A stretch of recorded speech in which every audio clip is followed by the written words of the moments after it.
behalf of Institute for Science and Spirituality. I'm Dr. Jyotiranjan Virya, Jyotisho Das. I welcome all the participants to today's meeting, and I also warmly welcome today's guest or speaker, Dr. Howard J. Resnick. So we'll just wait for maybe 2 more minutes so others also join.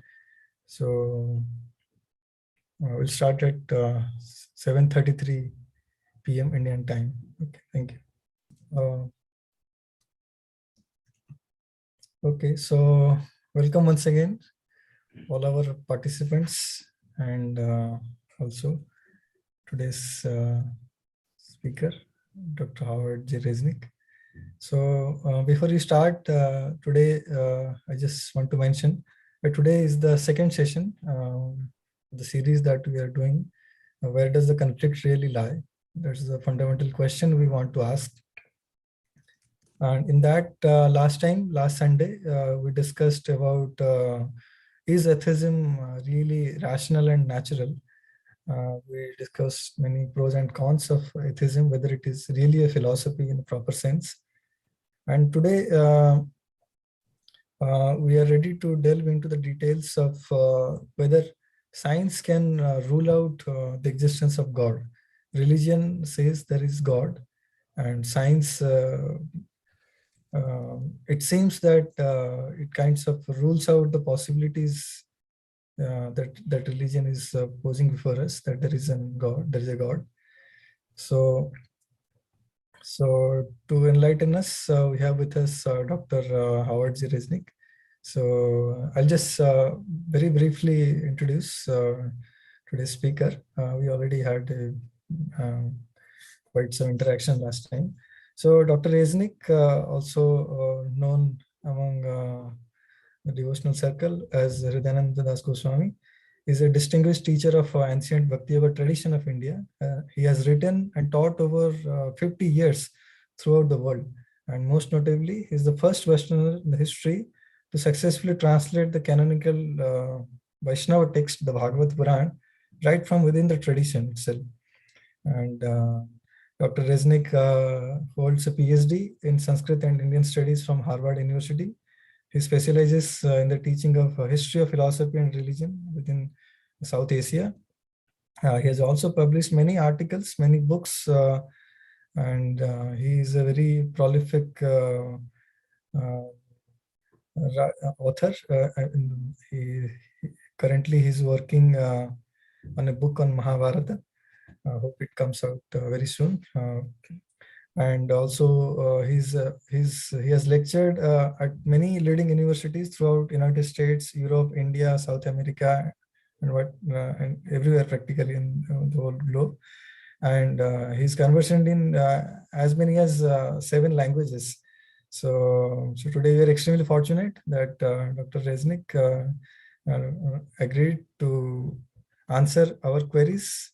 So we are extremely delighted to have Hridayananda Das Goswami, Dr. Howard J. Resnick with us. So thank you very much. I know it's early morning at your place, but for us it is evening. So to the participants, good evening, and to our speaker, very good morning. So I think we can right away start from questions. Is that okay? Of course, yes, thank you. Okay, thank you so much. So I would say that participants, they can type their questions in the chat box, and I'll pick up some of those questions. And just to get started, maybe I can start with some basic questions. I can start answering, and meanwhile the participants would type the questions in the chat box and we take it up. Okay. So maybe if you could kindly tell us, as today's topic is whether science rules out God. So could you kindly tell us, I mean, what is really science and what is...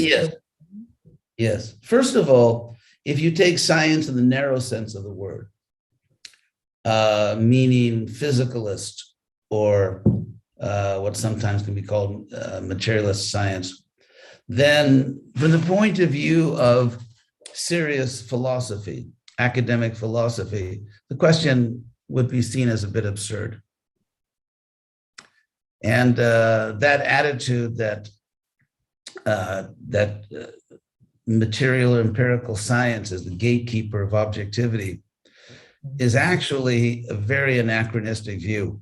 It became popular in Western philosophy in literally over 100 years ago. And well over a half century ago, the academic, atheist, philosophical community rejected it as sort of a silly position to take for various logical reasons. It's self-contradictory. It's because, for example, just quickly, if you say that science rules out the possibility of God, that's not a science statement, that's a philosophical statement. And actually, the real issue we're discussing here is philosophy of science. Because let's say you do an experiment, for example, microbiology or quantum physics or whatever, and you find some data. That's all you have. You simply have what you believe is reliable information about some aspect of the physical world. Why that happens, for example, Newton talked about gravity, among obviously other things. So why is there gravity? Why, for example, is there even such a thing as a gravitational field?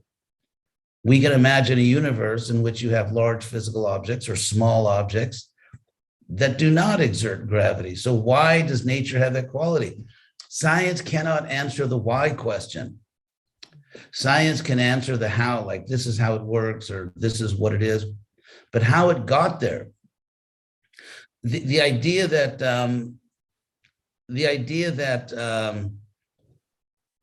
science can explain everything. Take Darwin, for example. Darwin was operating with what we would now consider to be a somewhat primitive understanding of biology and microbiology. And so microbiology has exponentially advanced since the time of Darwin. I mean, Darwin's, a century and a half ago. And so we now know that the basic process by which things work biologically is not simply by the mechanics of it, it's by information transfer. And so therefore, the idea that say our bodies, which are, you could say millions of times more sophisticated than the most advanced computers, it's like saying that we now know so much about computer technology, computer science, that it rules out the possibility that people build computers. I mean, that's how silly the idea is. If I go to a computer store and let's say I go to my local Apple store, well, actually, as a guru and sannyasi, I shouldn't endorse any brand. But let's say if I go to a computer store, there's no computer builder there. You go to the store, you see tables or shelves, you see all these very impressive computers. You don't see the people that build the computer. So to say that computer technology has advanced so far, it now rules out the possibility of computer scientists would be idiotic. And so the idea that because basically if you say that science rules out a God, and never mind the word God, because God is a loaded sort of religious jargon. Let's say a designer, someone that actually an engineer, someone that actually designed the world as we know it. So science is basically claiming that empiricism is a closed causal system. That means that all the relevant causes can be explained within the empirical system. That's a philosophical claim. That's not a science claim. That's a philosophical claim. So when you make claims like that, you're not speaking science, you're speaking philosophy of science. And it's a metaphysical claim. Because when you say there cannot be any other causes operating that cannot be explained, how do you know that? How could you possibly know that? How could you, if you study, let's say, a computer, let's say you reverse engineer it, you take it apart, you study every moving part, every non-moving part, so that you know everything there is to know about the mechanics of the universe, of the computer. how could that knowledge tell you who designed the computer? How could that? So there's nothing you learn in computer science that will tell you the person that designed it. And how would you know by knowing the computer whether someone, so also, I mean, there's a basic rule of logic that in an area where we do not understand, we try to understand by analogy. For example, when this COVID virus appeared and we didn't have a vaccine for it. So the first thing, so who did they call? They didn't call, let's say, car mechanics. They didn't call people that, build hearing aids. They called people who are toxicologists, people who deal with viruses, because even though this was a new kind of virus, but you start from your information base, people that know about viruses, and you go from there. So in the same way, let's say there's a situation where we don't know who built the universe, or we don't know if someone built it. So what we do is we first look at situations that are relevantly analogous, such as, for example, how in this world do very, very complex, sophisticated designs appear? And in every case, it will be someone built it. So we move from our knowledge base, we try to tentatively move toward an area where we don't understand. So what science has done, they've completely ignored that obvious logical move. And they've done something absurd. They've said that in an area where we don't know, we assume something of which we have no experience, something for which there are no analogies, something which to our knowledge has never occurred in the history of the world, and that's what you analogize from. And so this is nothing but, frankly, stupid vanity. And it's sort of, there's nothing logical, there's nothing philosophically sane about this. And so the very question, does science rule out God, is whoever asks a question like that obviously has never taken a philosophy course. Or if they did, they must have slept through it. So we can move on here now that I've bashed that kind of reason. Yeah. So, but still, I think often, even the hardcore practitioners of science, even my own friends and colleagues, I see, they really do not say that, when we talk about creator of any object, whether you take a teleological thing or whatever. So, anything has a creator or something has originated from something. So that's okay, acceptable for them. But the problem is when you claim something metaphysical, so there their problem lies. So they say, how do you say that there is some metaphysical? But you see, the very question is based on an absurd philosophical assumption. And basically which I'll explain, basically what we're dealing with here is fanaticism. In other words, if you forget the content of people's beliefs. If you just look at their psychology, let's talk about psychology. What is the difference between a fanatical religionist, a fanatical Christian, or a fanatical person in some other religion that says this is the only way? No one comes to God except this way, which is obviously comically incorrect. So what is the difference psychologically between saying that and a born-again empiricist, which is what I call them, born-again fanatical empiricist saying, this is the only way. No one comes to objectivity except by this religion. Actually, when social scientists study the psychology of this fanatical claim, they say it's actually a religious claim. It has all the psychological and philosophical characteristics of a religious claim. And even Western philosophers, some of the top Western philosophers like Searle and others, because he's an atheist materialist who says he thinks there's nothing but material mechanisms. But even he said, well, honestly, that's just my religion. So to say that you can only know things objectively by empiricism is a religious claim. It's not a philosophical claim. It's not a science claim, because there's no scientific experiment that rules out God. Since God is a metaphysical entity, a physical experiment cannot possibly study it. So first of all, in terms of methodology, in terms of experiment design, it's absurd. It's just completely foolish.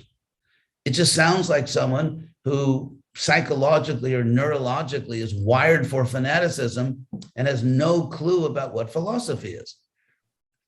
And doesn't even know that this person is making a philosophical claim. You know, I compare it to psychology. You may not study psychology, but you have a psychology. No one can say that because I don't study psychology, I have no psychology. And if you don't study psychology, you're probably not going to be very aware of what your psychology is. And you're probably not going to be a very, live your human life in a very enlightened way if you have no grasp of your own psychology. And so my experience is there are these scientists who say things like that.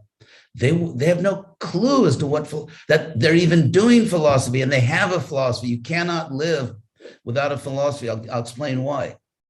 Because every time you engage in an intentional act, every time you do something on purpose, every time you exert your free will, even if your choice is not to do something, because that's still an action, which requires energy and requires conviction, not to do something. So every time you consciously exercise your free will, you're doing so based on an implicit set of values. Because on what possible basis would you do something or not do something unless you think that it's better to do this than not to do it, or it's better to do this than to do the other options, or it's better not to do this than to do it. So every time you say better to, that means you have a value. That you think it is in your self-interest to do this rather than that, or not to do something. And so therefore, because everyone, if you had no values, you could not engage in intentional behavior. You could not intentionally do anything. You could not get out of bed in the morning. You could not continue drinking water. You couldn't do anything. And so therefore, everyone has this set of values. Everyone that is capable of free will and choosing behavior. Everyone has a set of values. Your set of values is your philosophy.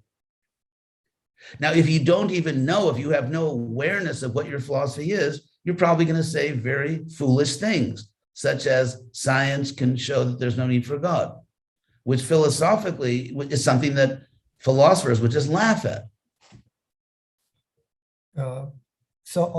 If you permit, can I ask one more thing about that? Yeah, sure. Same price. I'll throw in another question. Okay. So often the practitioners of science, they say when it comes to the question of philosophy, and when we charge that, science doesn't have a proper philosophy to back it.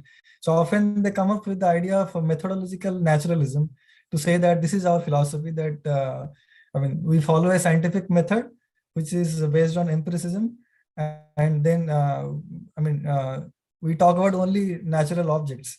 And that's fine. That's fine. But yeah, that's fine. But don't claim you know something you don't study. If someone says my personal interest is empirical science, fine. It's, India is a free country. You can, or America, that's fine. If someone wants to be, sort of small-minded and explore only one small part of reality, that's fine. It's not very intelligent, but you certainly have a right to do that. Mm-hmm. What you cannot claim rationally is that, this born-again empiricism, this evangelical empiricism. For example, India is theoretically a democracy. America is theoretically a democracy. So that's based on the belief that there's a certain equality of people. Why are we against racism? Why are we against sexism? Why do we oppose the idea of totalitarianism? It's based, actually, it goes back to John Locke. It goes back to other thinkers, philosophers. The idea that, there's a certain equality among people. The idea that that freedom is somehow the natural state of a conscious human being, and therefore the government, in order to restrict that freedom in various ways by passing laws, because every law restricts your freedom in some way, even a traffic light. Let's say you live in a village. Let's say you live in a village where there were no traffic lights. And then the village grows, it starts to become a town. And so they start to put in stop signs, they maybe put in a traffic light on the main street. Now, when the decision is made to put in a traffic light, there's more security, but less freedom. So even the decision to put in a traffic light is based on a philosophical judgment, a value judgment, that we want more security, less freedom, or we want more freedom, less security. We don't know. We don't want the government, let's say, reading all of our emails. And the government can say, well, but you'd be safer. So even something as banal, even something as simple as deciding whether or not to put a stop sign in a village is a value judgment based on a philosophical position. And so again, what you have is you have some materialistic philosophers who are making philosophical claims, and they have no idea they're doing so. They think it's scientific to say that only empiricism, which is absurd, because empiricism won't give you democracy. Empiricism won't give you equality. Empiricism cannot make an argument against racism. Empiricism cannot give you an argument against genocide. There's no scientific reason not to commit genocide. So I think we need to look very clearly at the kind of brave new world we're going to get with fanatical empiricism. In fact, when Darwin's theory started to become popular among intellectuals and sort of emotionally disturbed people like Thomas Huxley, when these things started to become popular, some people said we want social Darwinism. In fact, I'll give you the name of one very big fan of Darwin, Adolf Hitler. Hitler thought that he had a Darwinian project. Because after all, let's say, for example, forestry, the science of forestry. When there's a forest fire, it actually in some ways makes the forest stronger because it burns off all the weaker specimens. I was in British Columbia in Canada, where they have these great forests. And I was told that the forests are becoming sort of genetically weaker because the government suppresses and prevents forest fires. So you could make a very strong scientific argument that, for example, now, scientifically, it would be very good environmentalism to kill about 3 billion people. Or maybe, why not, go for something really cool and kill 4 or 5 billion people? There's no scientific reason not to do that. Because if you say we shouldn't do it because it's evil, because blah, blah, blah, that's all philosophy. That's all metaphysics. That's not empirical science. So I think you need to look very clearly at the kind of world we would live in if everyone buys into this idiotic idea that the only objective claims are made through empirical science, which, by the way, philosophically is, over half a century. No one takes it serious anymore among philosophers because it's so stupid.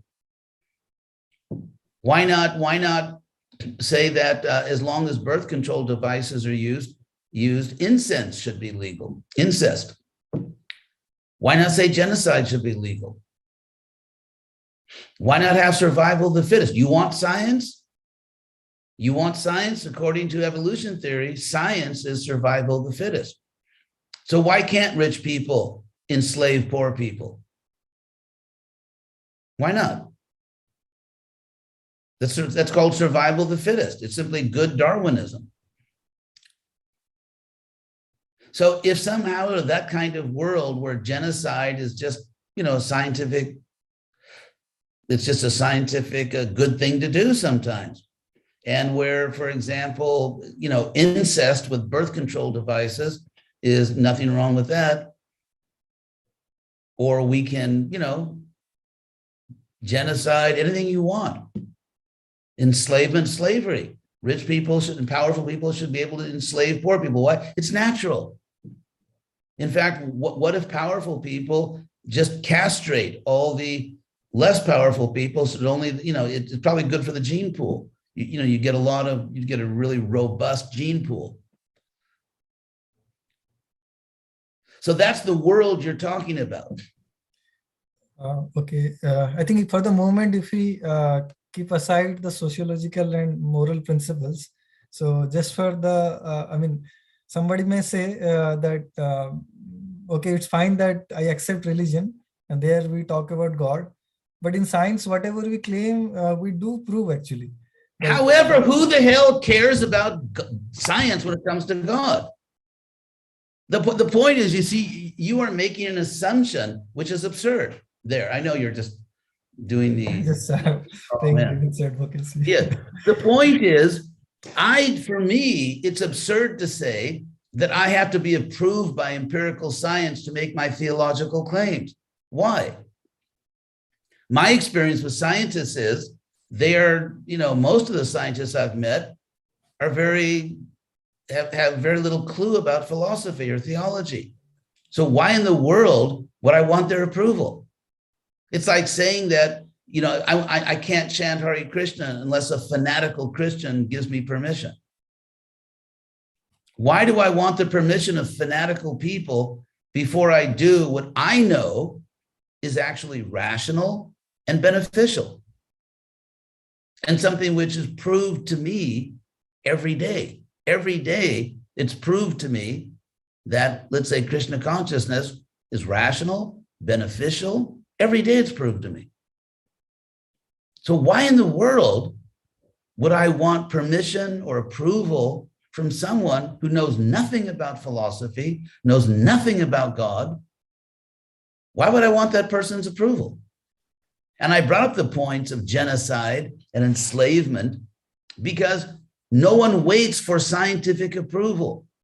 Everyone says, we're all equal, therefore democracy, equal justice under the law. No one wants empirical proof of that because, in fact, there is no empirical proof of it. There is no empirical proof that we're equal. There is no empirical proof that we should have justice. There is no empirical proof that we should not commit genocide. That's why I brought those points up. So if in the most important things in our lives, like our political system, our social system, our moral system, our laws, our judicial system, if in the most important areas of our life, no one is waiting for permission from empiricists, why should we wait for permission in pursuing our spiritual lives? In fact, if you take seriously things like equality, like justice, like human rights or animal rights, if you actually believe those things are important, then you live in a bi-dimensional universe. You live in a universe in which there are real metaphysical things and there are real physical things.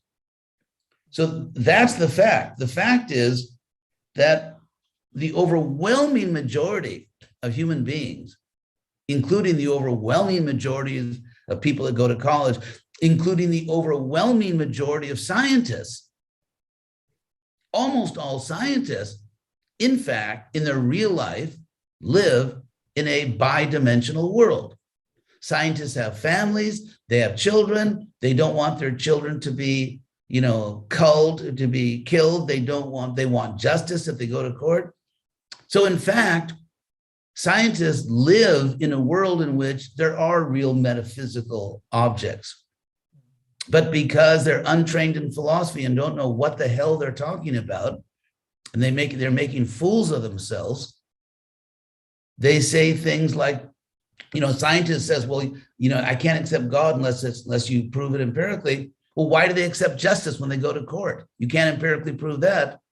Why do they expect the government to keep someone from breaking into their home and murdering their family? Why do they demand justice? So they're demanding something which technically doesn't even exist according to their pseudo-philosophy. So we have major hypocrisy here. We have major ignorance. We have people who are making philosophical statements, but are very, very ignorant about philosophy. And no intelligent person could take this seriously. Right. Okay, I think there are enough questions. I can start asking. Yeah, we can jump into the questions. Yeah. So there is a question from Aparo Paila, if I pronounce it correctly. So he says, or she says, who created God? Are we humans created God, or God created us? Kind of, is it not asking about God? I mean, talking about God, imposing all qualities to God, is it not a anthropic principle? I mean, 1 second. I'm gonna. yeah, please. Good questions. I guess we have a real devil's advocate there. Okay. First of all, the idea of who created God, which is always, I mean, atheists always think that's a real clever response. You see, but that, again, their lack of philosophy kind of trips them up there. Because when you ask the question, who created God? That question makes an unproved and unprovable assumption. And that is, the assumption is, which is unproved and unprovable, is that because in this world, we see nothing but what philosophers sometimes call contingent beings. Contingent means dependent. Like, for example, your existence is contingent upon your parents. If your parents never existed, let's say we're talking biologically now, then you wouldn't exist. Or, for example, say a mountain. As we know, mountains have lifespans. It's geology. And that's what geologists do. They study mountains. They say, well, this mountain kind of was born or began growing at a certain point. And for example, the United States, two of the important mountain ranges are the Rocky Mountains and the Appalachian Mountains in the West and East, respectively. So all the geologists say that the Rocky Mountains are kind of like a much younger mountain range that's still growing, whereas the Appalachian Mountains are much older and are kind of, they're sort of in a, geological retirement home. And so therefore, so everything has causes in this world. However, how can you assume that principle of causality, of necessary causality, applies to non-material things? That's just an assumption. And actually, it's a philosophical assumption. And I might even say it's almost a religious assumption. So it's like, for example, the soul. Krishna says in the Gita, as we know, natve vaham jatu nasam, that never was a time, was there a time when I did not exist, natvam, nor you. So therefore, assuming that metaphysical objects have exactly the same characteristics as physical objects is a philosophical assumption for which there's absolutely no basis or evidence. And in fact, Aristotle, who was a great philosopher, and also really, he's one of the, I can't say father of science, well, that sounds very patriarchal, but anyway, I guess since he was anatomically male, I can say that. But he was really kind of one of the main fathers of science. He was, unlike Plato, he's really into like biology and botany, or, he was really into the physical world. But even Aristotle, who's famous for being more interested in the physical world than Plato. For example, Plato, his teacher, said that there's an immaterial eternal soul in the body.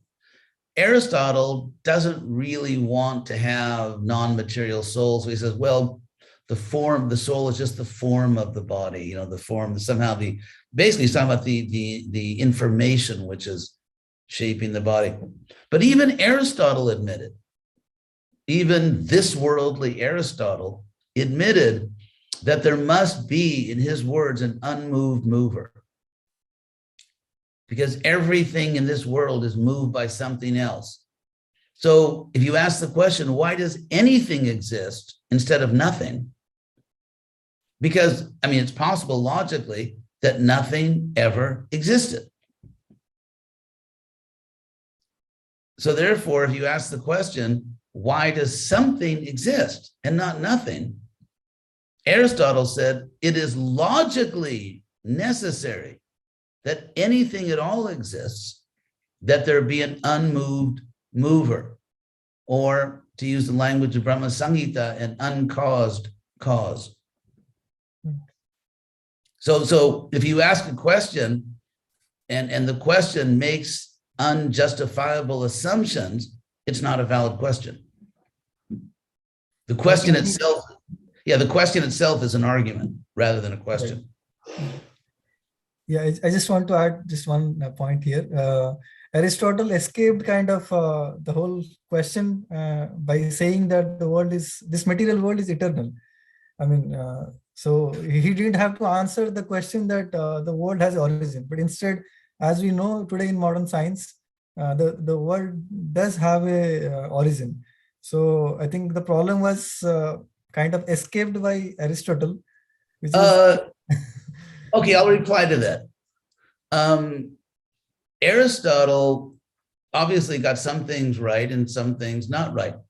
The difference is Aristotle did not argue for an eternal world on logical grounds. He didn't say it was a logical necessity. And so therefore, I'm looking, it's just like, for example, as we know, it's the most common thing in the world that a scientist makes a discovery, but then he may make other claims which just the scientific community rejects. For example, the scientific community basically accepts Newtonian physics, but not Newtonian alchemy. And so therefore, the idea that either it's all or nothing, either everything Aristotle said is true or nothing he said is true, is a false argument, just like if you apply that to Newton, or frankly, if you apply it to any scientist.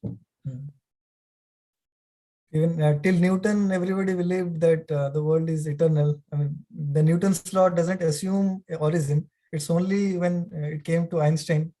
So there we have a proper explanation of the world does have an origin. Yeah. Right. Yeah, which is an interesting topic, but it is another topic because, for example, we can still use Newtonian physics, for example, to launch satellites. Right. But whether the world's eternal or not.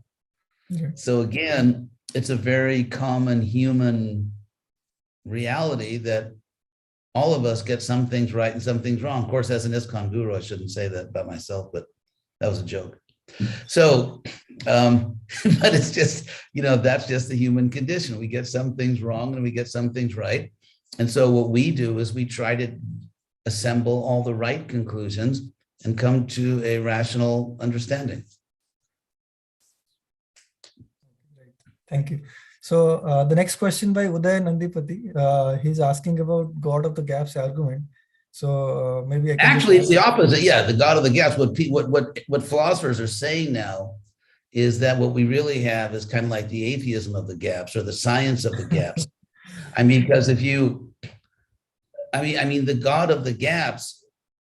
Let's say you're building a house, and you have there's a missing part here. Let's say you're assembling a computer, and then you find a piece. Let's say you're assembling a computer, or you're assembling anything, and there's a gap, and you find a piece that perfectly fits there. Is that a problem? I mean, does that mean that that particular piece is obviously not the right piece, and the proof is it perfectly fits? And so the argument, the God of the gaps, it not only that, what everyone is trying to say now is we have the science of the gaps, where every time you can't explain something, you just invent something, whether it's, string theory or this, that, that's how science operates. That whenever there's a question you can't answer, you say, okay, what puzzle piece would fit there? And so it's very interesting that this blatant hypocrisy that when science tries to fill gaps, they're being rational and objective and admirable. But if a theologian does exactly the same thing, then it's bad. That's not a level playing field. And actually what philosophers, even atheist philosophers, are saying now is what we really have is kind of like the science of the gaps. Because they're inventing different theories, because that's what they do, whenever they can't explain something, they just imagine something. But they're allowed to do it. So we don't have a level playing field here. I can add one statement. Yeah, please. Yeah. So when I was a student, a PhD student, so there was some statistical fluctuation in Large Hadron Collider. And then some news came that they have discovered another Higgs boson. And maybe within just say 2 fortnight, more than 700 theory papers were written just to explain that there is something. But later it was found that that was just a fluke. I mean, just a statistical error. So, but what about all those theories? All those fabricated theories were accepted as legitimate scientific discussion. But when it comes to theology, philosophy, so then people have objections. So that's a irony, hypocrisy, I would say, as you said in the beginning. Yes, yeah, no, very good point. And these are typical of the objections of fanatics. For example, if you have some religious fanatic, let's say a Christian preacher in India, who's criticizing Hinduism, for example, you're not going to expect a very rational, objective, fair critique, say, of the Bhagavad Gita, and you really probably won't get one. And so these arguments are polemical. They're not rational. They're not serious philosophical objections. It's just polemics.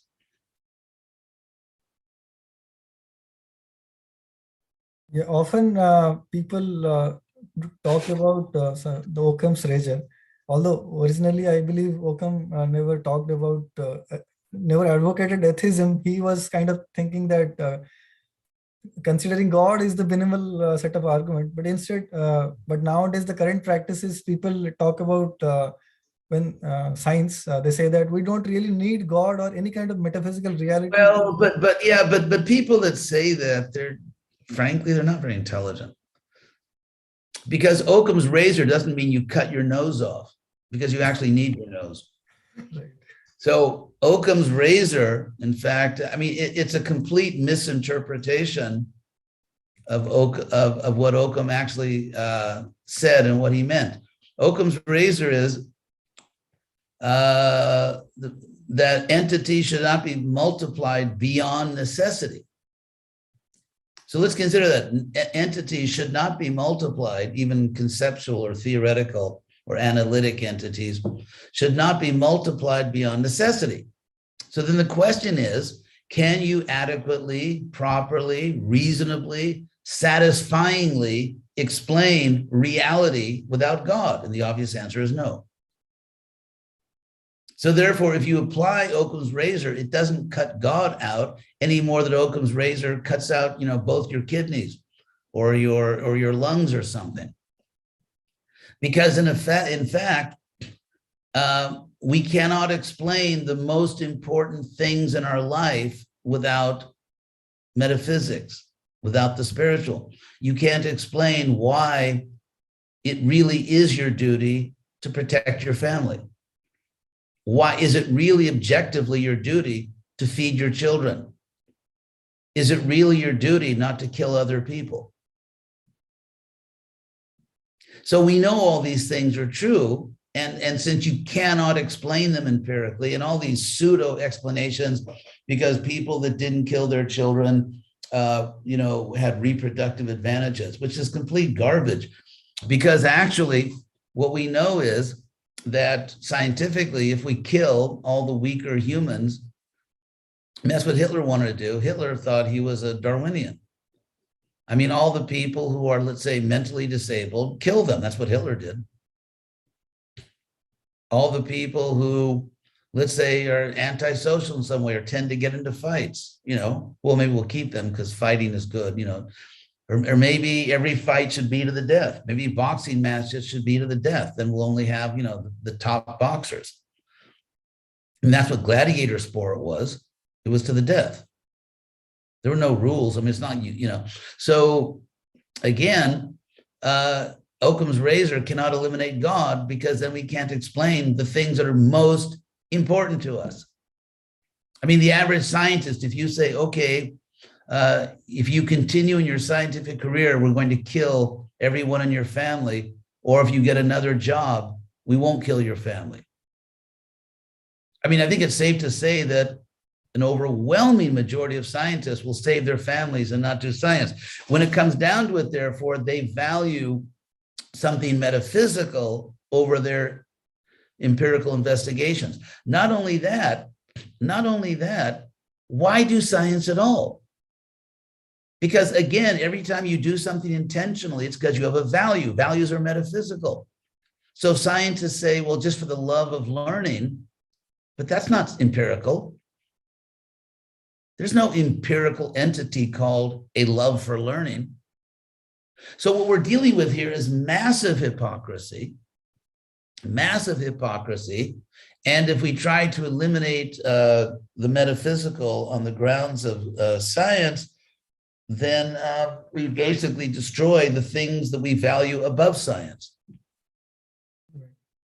So therefore, the argument of Occam's razor is a pathetic misapplication. So often what scientists justify, or even those who may not be so well trained in philosophy, so the point is, they say we do practice kind of Occam's razor in science itself, because we don't really invent many variables to explain one simple thing. We do for but every rational human being practices Occam's razor.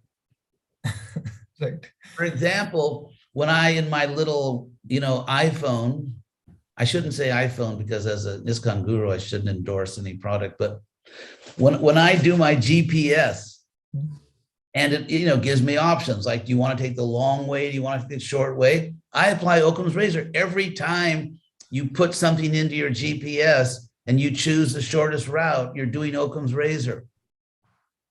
For example, when I was a student, I applied, like everyone, I applied to several different schools, graduate school, and I was actually admitted into 2 different Harvard programs, like independently, in 2 different schools. One was in the divinity school, which is more theology, and the other one was arts and sciences, Sanskrit, and in Indian studies. And so I basically did the math. How many requirements do they have in the divinity school? How many requirements do they have in the arts and sciences? I thought, hey, this is a shorter path. And, life. So I chose the arts and sciences program, the Graduate School of Arts and Sciences, GSAS, because it was a shorter path. And so that was Occam's razor. I mean, everyone does Occam's razor every day. Every time you put something in the microwave oven, you're doing Occam's razor, because I don't have much time, I'm hungry, microwave. Maybe it's not the best thing, but I'm short on time and I'm hungry, microwave. That's Occam's razor. So it's not that the scientists are these heroic, rational beings that we use. Everyone uses Occam's razor every day. But the point is, you don't eliminate vital organs. And when you try stupidly to apply Occam's razor to theology, you basically render it impossible to explain reality as we experience it. So now, maybe I can just in relation to that only. So Uday Nandipati is again asking, could you please technically say that God has no source? Maybe he's trying to ask, how does God, bringing God into the picture, how does it stops infinite regression, something like that? Yes. Yeah, sure. Because the original question was, if everything that we can experience empirically, let us say, it depends on something else for its existence. Right. Nothing exists by itself. Mm. So then one can ask, why does anything exist? Mm. Why is it not the case that nothing ever existed? Why there is something rather than nothing? Yeah. This Yeah. question. So Aristotle, back to Aristotle, his answer was that there must be logically, it's a logical requirement. It's a logical requirement that that there must be something existing which is self-existing. So it's a logical requirement. It's like, for example, let's say you're on a road in India, and someone says that if you go 100 kilometers in this direction, or someone says if you go on, let's say if something, they don't tell you how many kilometers, someone says, if you go north on this road, you will come to Delhi. And so if you go north, and let's say the person is giving you correct information. So if you go north on that road and you haven't seen Delhi yet, then it's logically the case that you haven't gone far enough. It's just a logical conclusion. So you keep going. So some things are just logically the case. So because things do exist, because a lot of things exist, it must be the case that there's originally something which is self-existing. That was Aristotle's argument. And my argument, my question would be, why does someone object to that? Like, what's your problem with that? If someone says, in science, for example, if someone says, we have this question, we can't answer it. However, if this particular kind of entity exists, that would explain it. So why would you object to that? Objecting to a possible solution, on what grounds do you object to it? It's about power. It's political. It's not philosophical, because if it turns out that God explains the world, or at least a lot of things that we cannot otherwise explain, if someone objects to that, because then we no longer have a closed causal system. I mean, I'll give you an example of someone who really insists upon a closed causal system. Xi Jinping, who is a ruthless dictator. A ruthless dictator who does not hesitate to aggressively harm other people and other states to get what he thinks he wants. So in China, unlike India, what we find is that the government insists that no one else can have influence in China. Not even Chinese. If you're Jack Ma, if you're some really rich guy, you're starting to have influence. No, only the party, the Communist Party. It's a closed causal system. No one can have significant causal impact in that country except one cause. And so therefore they object, for example, they object to all kinds of things. Basically, whether it's religion, political theory, business, anything which violates the principle of a closed causal system, where only the Communist Party has power to cause things to happen and no one else has that power. So insisting on a closed causal system is, in the political realm, the typical move of a tyrant, of a totalitarian tyrant. And so if there's a God, then the objective study of reality is no longer a closed causal system. And therefore, what we're seeing here is the typical psychology of the totalitarian tyrant appearing as empiricism. I mean, personally, I like science. I mean, every time I go to the dentist, I thank Krishna for science. You know, if I go to the doctor and there's something wrong, they say, we can fix that. I'm very grateful, very, very grateful. If someone takes their children to the doctor and the doctor says, you know, I can save your child. So it's not that we don't appreciate science. It's just like, for example, it's not that there are no nice people in China. In fact, there are many Chinese people who are Vaishnavas. You know, there are many nice people in China, but what we're saying is that the unfortunate thing about China is that it is governed by a ruthless totalitarian tyrant. That's the problem, who doesn't respect international boundaries and doesn't respect anyone's right to do anything that they don't approve of. So everyone loves science, I think, you know, real science. I mean, we all benefit from it. We all benefit greatly from it. I mean, because of science, we're talking to each other right now.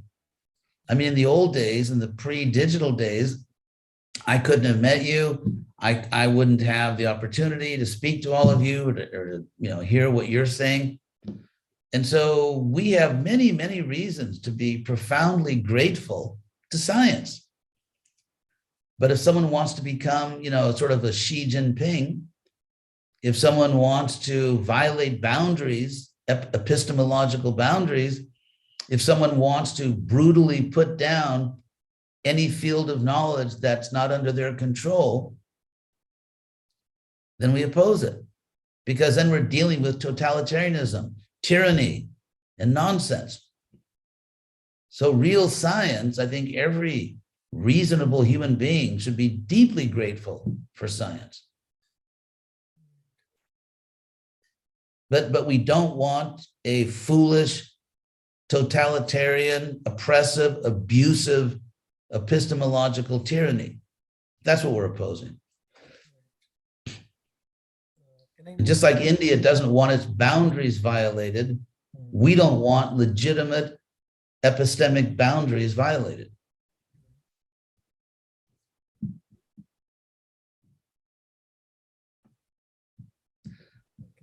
Thank you. So maybe I can move to the next question.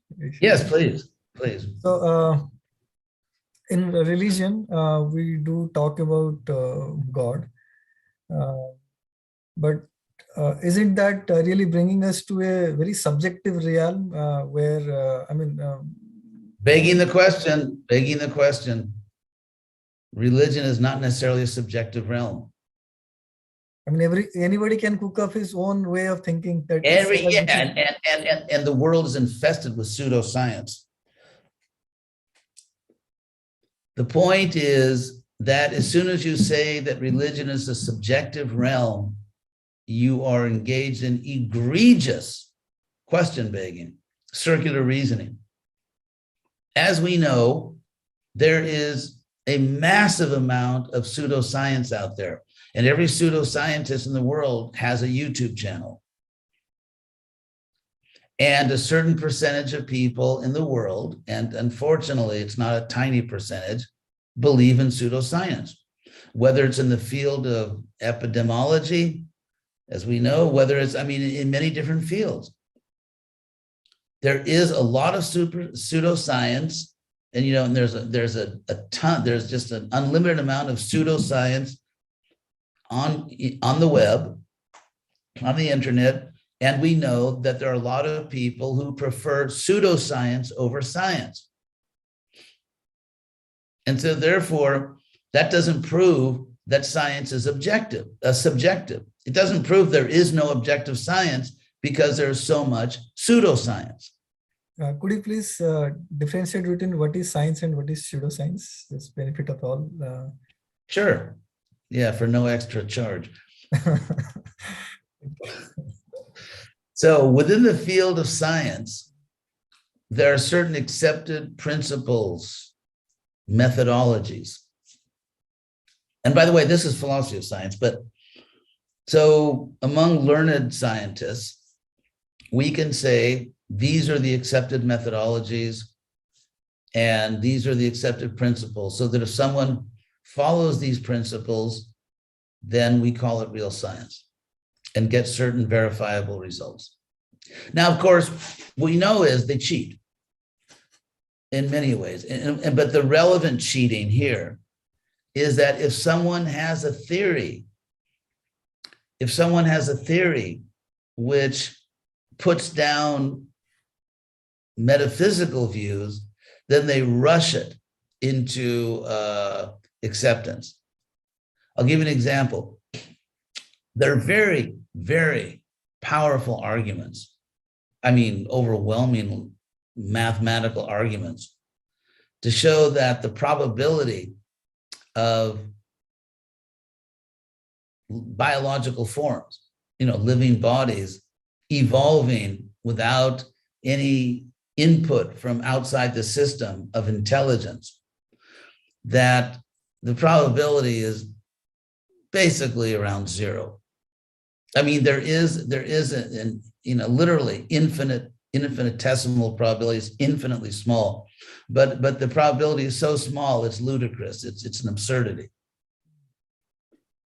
So that was a problem. So therefore, multiple universes, because if you have some kind of strength or whatever they call it, if they're unlimited universes, it changes the probabilities. And we just we have the Goldilocks universe. We're just very fortunate. Of course, it's still absurd. I mean, it's an absurd, and actually you cannot the way you can scientifically prove that 2 parts of hydrogen, 1 part of oxygen make water. You can't prove in that way that there are multiple universes. And so what science does is they relax the requirements for proof if something helps to fortify or defend their hegemony. It's just like in a country, let's say, ordinarily you can't just walk around shooting people. But if it turns out that someone was a terrorist, let's say, and was trying to commit a terrorist act, and some citizen just kills that person is a hero, not a criminal. And so what you have is you have a normal set of laws, and then under special circumstances where there's special danger, then the laws are relaxed. And you can do things, and they're declared to be legal, even though under ordinary circumstances, they would not be considered legal. So in the same way with science, science has certain requirements before you can say you prove something. But if a particular theory opposes religion or defends the hegemony of science, then the rules are relaxed. And ordinarily things that would not be considered science are rushed into approval. So let's say, not talking about that for now, because that's obviously hypocrisy. It's obviously political. It has nothing to do with science. It has everything to do with the lust for power. So if we put that aside for now and say legitimate science, when they're not cheating, and of course, there's all kinds of cheating. Like, for example, obviously, red meat is a health disaster. Obviously, red meat, there's just overwhelming evidence coming out. There's just the evidence is piling up that eating red meat is really bad for you. But the meat lobby, the rich people who kill innocent animals to produce red meat, they have their little scientists for hire, and they come up with pseudo studies to muddy the waters and confuse the issue. So whether it's the lust for power, whether it's the lust for money, everyone knows about the deep corruption in the pharmaceutical industry, big pharma, and so on. So science is rather easily corrupted, whether it's about power, whether it's about money, whether it's about position. You need to publish a paper to get this really lucrative position, so you somehow get the results you want. So if we can put all that aside, the massive corruption in science, the fact that all scientific experimental proofs published in refereed journals, it turns out only 50% of them could be duplicated. In fact, it came to the US Congress. It's actually considered a national problem, the high level of cheating in the science community. Why? Because there's so much money and power involved.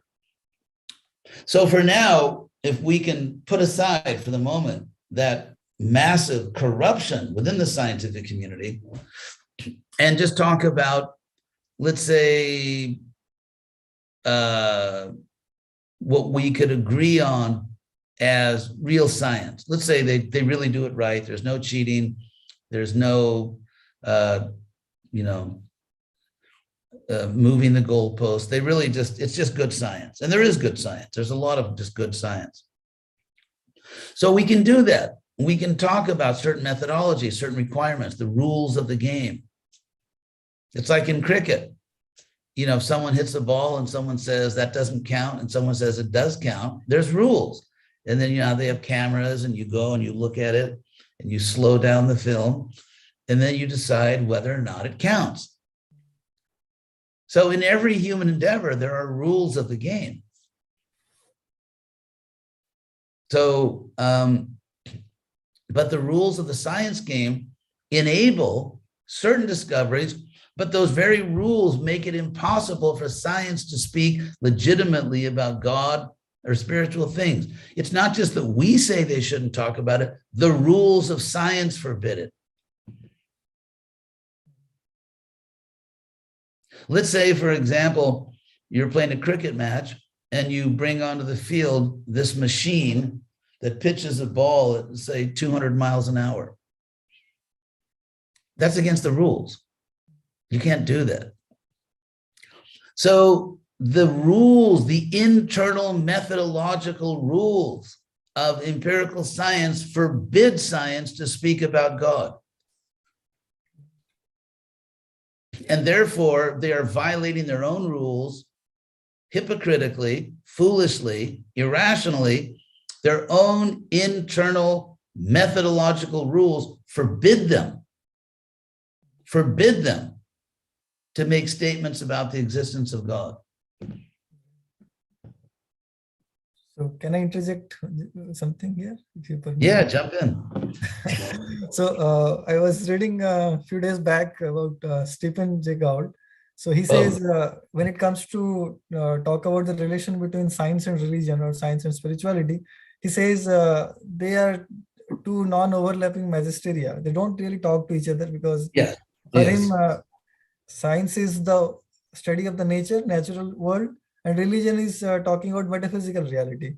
But when we reflect our ancient scriptures, we do find statements about natural world.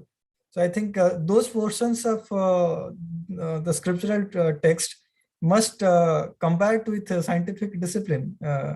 Okay, but then again, as there's an old saying, what's good for the goose is good for the gander. And so if we have these two magisteria, what it means is that scientists cannot make statements such as evolution occurred without any divine intervention. Because if you say evolution occurred without divine intervention, that's a metaphysical statement. Right. What you can say in your empirical magisteria, what you can actually say is that evolution occurred. Period. You cannot say it happened by itself because that's a metaphysical claim. So if they're not going to cheat, if everybody's playing by the same rules, same thing, cricket match, is everybody playing by the same rules or are there two sets of rules? Same rule. Not only that, for example, let's take there's one chapter in the 5th canto that makes these, you could say, cosmographic claims about Buloka, all these things.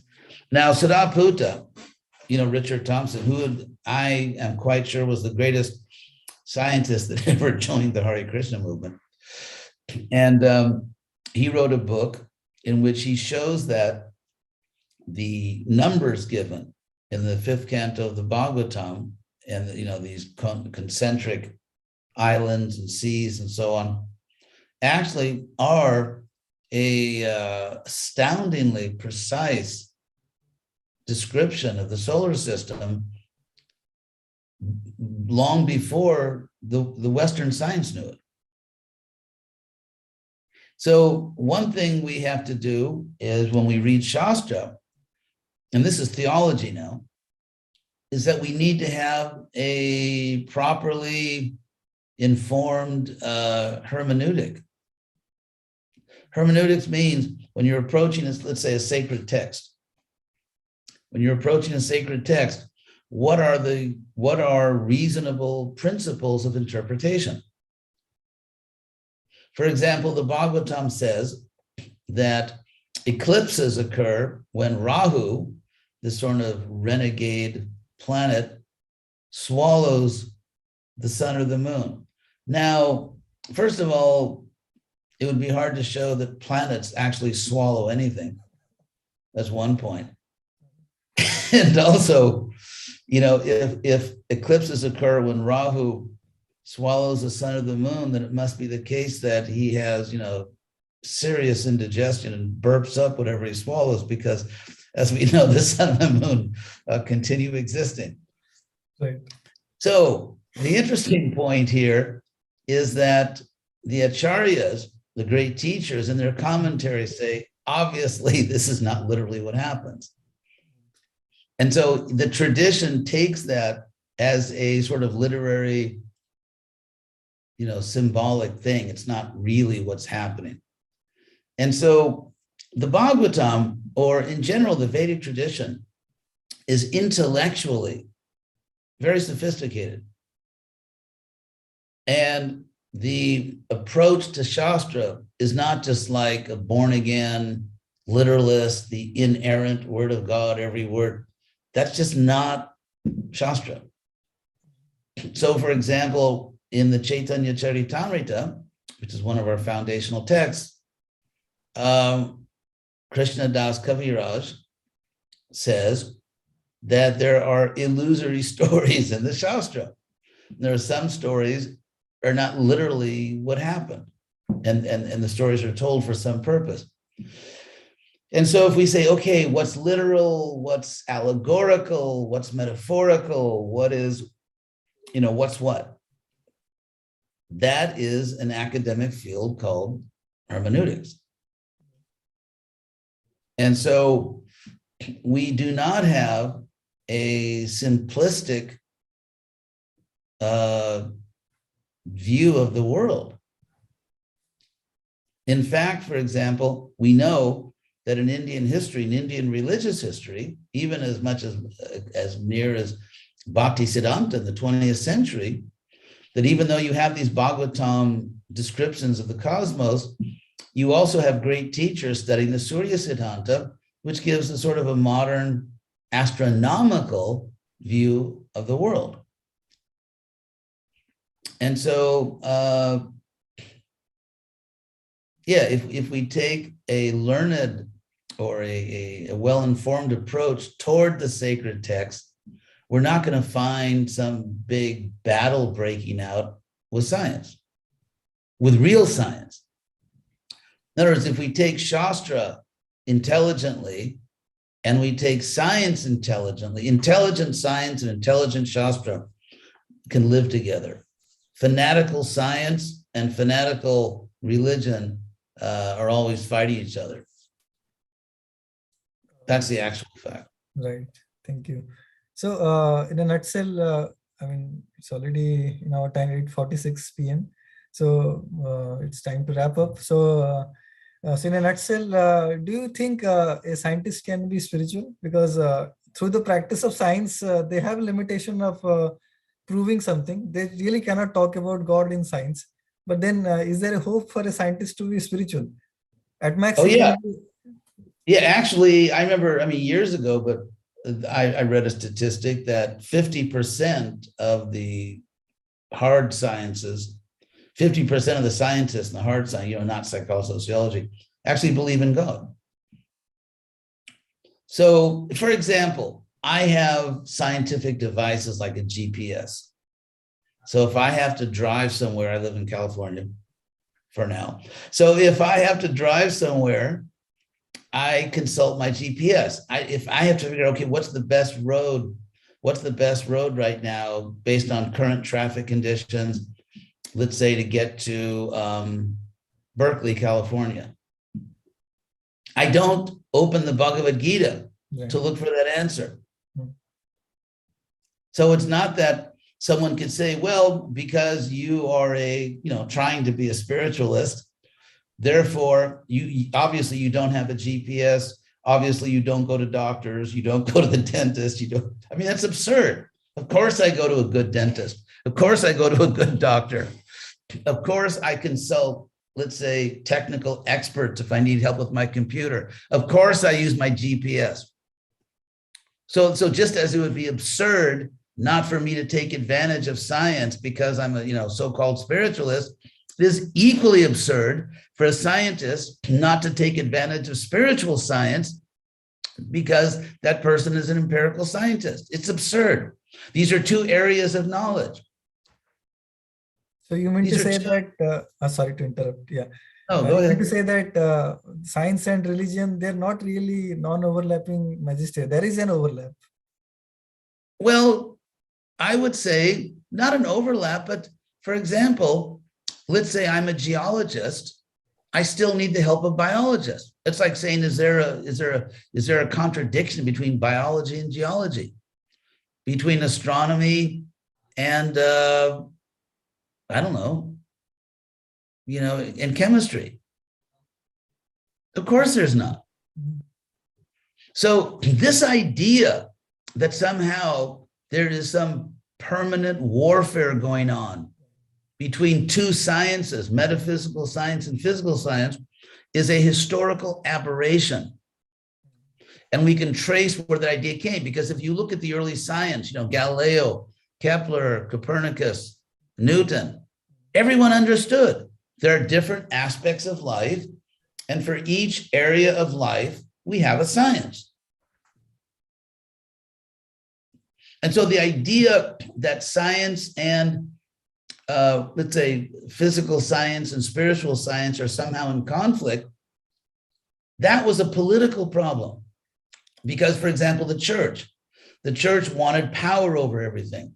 And as Galileo put it, they wanted to dictate not only how to go to heaven, but they also wanted to dictate how the heavens go. In other words, astronomy.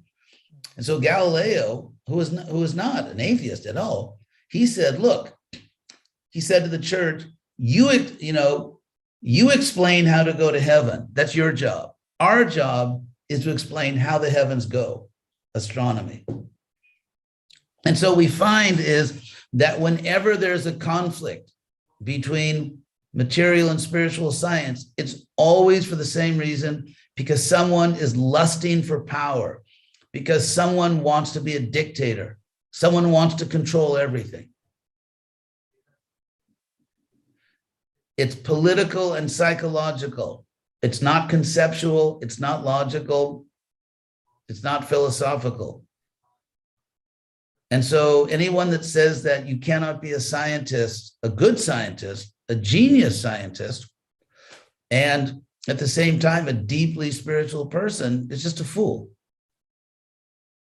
It's like saying you can't be a good geologist, and at the same time, you can't be a psychologist. That's absurd. Or that if you have to choose, either you accept psychology or you accept geology. That's ridiculous. And you get these fanatical preachers like that. What was that guy, like Dawkins or Hawkins? These people are fools. They know nothing about philosophy. Even that Stephen Hawkins, his latest book before he, mercifully left the world,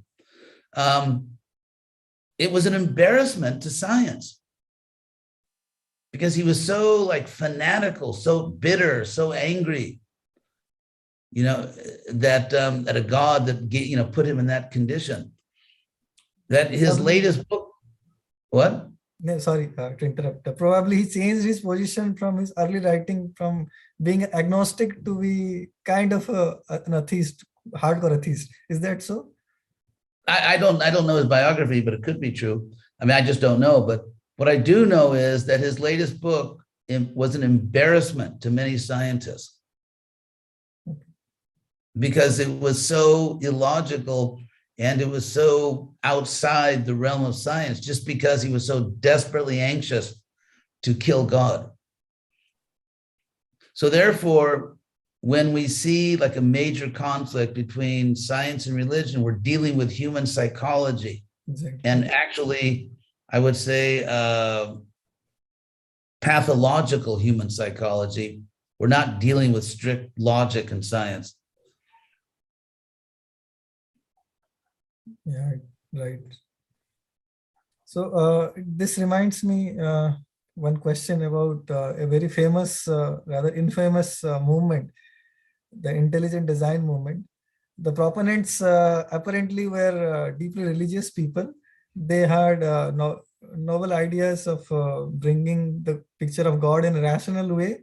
No. Actually, I mean, forgive my interruption, but I just have to say a few things. First of all, the opposition to intelligent design is fanatical and irrational for several reasons. And because, first of all, because there's such a powerful enemy of scientific hegemony. I heard an interview on public radio here with the president of Caltech, which is a super school. And he was making an ass out of himself because he was conflating. There's, there are flat earthers, there are the young earth people, there are these fanatical scientists that want to prove that science proves the literal word of the Old Testament about how old the earth is and all, which is basically comical. But then there are intelligent design people who are top thinkers and philosophers like Stephen Myers. I've seen him literally mop the floor with many scientists in debates. He has his PhD from Cambridge University, one of the top universities in the world, in philosophy of science, and he makes utter fools out of these people. And so if you read the Wikipedia article about him or about intelligent design, it's all just religious fanaticism. And so the point is, on the intelligent design idea, there are learned, brilliant scholars, and there are fools, and there's everything in between. So this president of Caltech was conflating it all as if, no, there's just one group of people, which was, first of all, he was cheating, he was ignorant, he was a fool. And for anyone who's well-informed, he made an ass out of himself. And so this constant attacking and stigmatizing and ridiculing intelligent design, this is all just political and this fanaticism. In fact, there are people advocating intelligent design who are brilliant scholars, and they're actually proving their points. So therefore we should, it's just like, for example, if you fanatical people in any country, whether it's, Germany, World War II, whether it's in India, this country, America, sometimes certain people are stigmatized and they're, so yeah, because basically for fanatical political reasons, materialists want to destroy the intelligent design movement, even though most people know it's true. In Germany, which is supposed to be an educated country, most people, a strong majority of the people in Germany believe, and a strong majority in America, that you cannot reasonably explain the world as we know it simply by material explanations.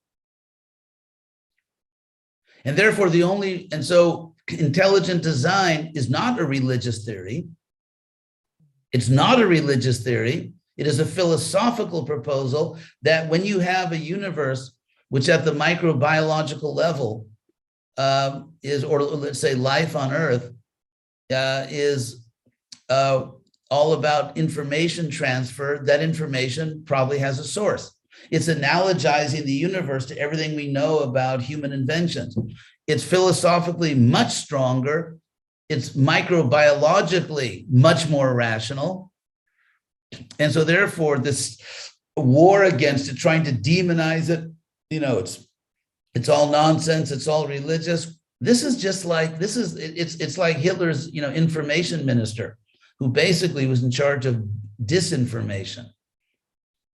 And so there's this huge disinformation campaign, which is all for political reasons. It has nothing to do with philosophy and science. Often people, sorry, Yeah. please, sorry to interrupt. Oftentimes people talk about when they really bash this intelligent design. So the one point they bring out is the irreducible complexity that they advocate. They often people say, even the religious followers, they say that we do accept an intelligent creator, the God, but the way intelligent design movement put up in as a scientific theory, as something to be rationally verified, God being rationally verified in the lab, kind of thing. So that is No. That's a complete misrepresentation. Okay. That is complete false propaganda. First of all, there is not one intelligent design thing. There are different groups. And the ones that I find interesting are done by top scholars with degrees from the best universities, who regularly make complete fools out of scientists in public debates. That's the first thing. Secondly, they never talk about God. God is not a component of intelligent design theory. And therefore, to say they're trying to prove God is simply false. They may believe in God, but an argument is judged by its own merit. You can't reject a scientific argument because a scientist, let's say, goes to a Methodist church. If a scientist publishes a paper, you can't say, well, even though all the science works, it's still not true because he goes to a Methodist church. That's ludicrous. I mean, just the sheer amount of nonsense and illogical, just nonsense that's going on. These are not rational arguments. Intelligent design at the better levels, they don't talk about God. They don't mention the word God. They're talking about microbiology. They're talking about anatomy. They're talking about science. And actually, whether or not there's intelligent design is not a theological issue. It is not a religious issue. It is a philosophy issue. It is a philosophy of science issue. And therefore, these, fanatical materialists,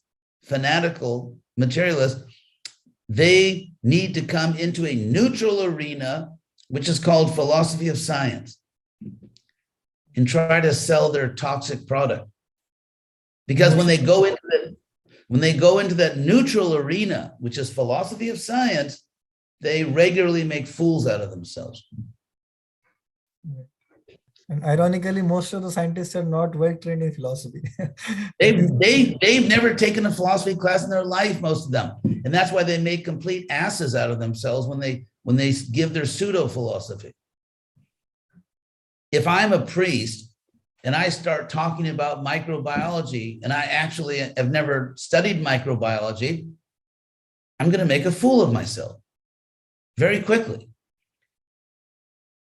What makes you a fool is not being religious or atheist. What makes you a fool is speaking publicly about things you know very little about. That's what makes you a fool.